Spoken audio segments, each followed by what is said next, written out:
Dear Mr. Klavan of innumerable titles, recently my wife and I had an interaction with our 7-year-old son and 5-year-old daughter about gender norms that left us feeling like we agreed on the answer but couldn't properly articulate it.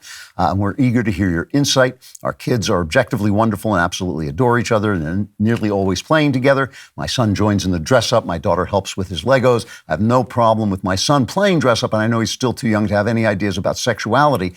So recently, we let them both pick out new backpacks for school, and my daughter immediately chose the unicorns prancing across the pastel landscape. My son then picked a butterfly pattern, which if I had to guess, was targeted at girls. My wife and I both felt that he would be better off with more traditional boy pattern backpack. When he asked why is a pattern okay for girls but not for boys? We couldn't quite find the words. My mind went to not wanting him to be bullied, and really I don't want a gender-confused society to see him and potentially target him for indoctrination. Is there a better answer? Is it right to encourage little boys to pick masculine things or generally to encourage kids to conform to traditional gender norms? In the end, we found other options, including a space-themed backpack that my son liked even more. Thank you for sharing your perspective and wisdom, and we appreciate all you do.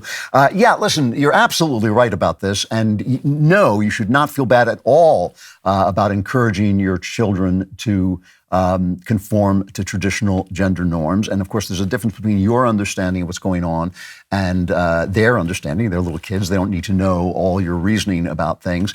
And you're right to be worried about bullying and about targeting from these sick groomers who are now so pervasive in the teachers' unions. You're absolutely right about it. Listen, part of gender is performance. There's no reason written on the stars why I wear a pair of pants and a girl wears a dress, right? We perform our gender because we consider our gender a gift from God and also a responsibility. We think that certain, responsibilities come with being a man and a woman, and that those responsibilities are good for us and good for one another and actually are a gift that we are given. We understand that each person is going to have a personality which sometimes comes into conflict with that gift and with those responsibilities, but we believe that in the tension between our individuality and our roles, something creative happens, and so we embrace the nature of the world that was created by God. There's absolutely no reason why we should turn that aside except to let leftists destroy us. You did exactly the right thing with this backpack thing. That is, you found something that he would like more, that was more boyish. You found a space-themed backpack that my son liked even more. I remember Ben telling a story about his son liking his sister's sparkly shoes because they were sparkly and they were his big sisters. But he said, why don't we go out and we'll get some cowboy boots? And the boy liked that even better. The very smart thing to do to distract them into the thing that he is going to like better.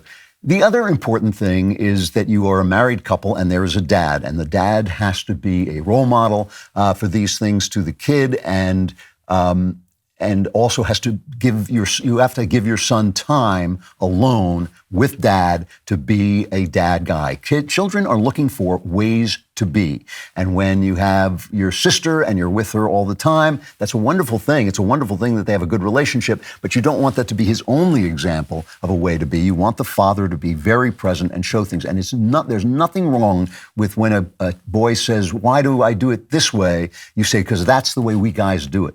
That's the way we guys do it. We like to do it this way. This is what we like. And then he'll imitate that. But you have to give him that. That has to be in front of him. He has to be able to see that. So, there's simply nothing wrong with saying, in your deep dad voice, with saying, look, this is what we guys do. We're guys. We like this stuff. We like to watch football. We like to space stuff more than we like flower stuff. There's absolutely nothing wrong with it. It is incredibly reassuring and empowering to live into your gender responsibilities and into the gift of your gender, which both your son and daughter have. And it's definitely true that you want him to fit in with the other guys, and you don't want these crackpots and groomers and sickos who are also called teachers to say, oh, there's one, I got one that I'm going to pull out, and encourage to be transgender, because that really is happening, and it really is messing people up, and it really is a dangerous thing. So you shouldn't feel shy at all about encouraging gender norms, and you have to model them, and he has to have somebody to admire and look up to, namely you, to do that. So you're lucky you're in a full marriage, not a broken marriage, and you have to take advantage of that and make sure you're present for that little boy, because it's dangerous out there. For more spectacular Klavan-y goodness, like and subscribe, and don't forget to subscribe to the Andrew Klavan Podcast.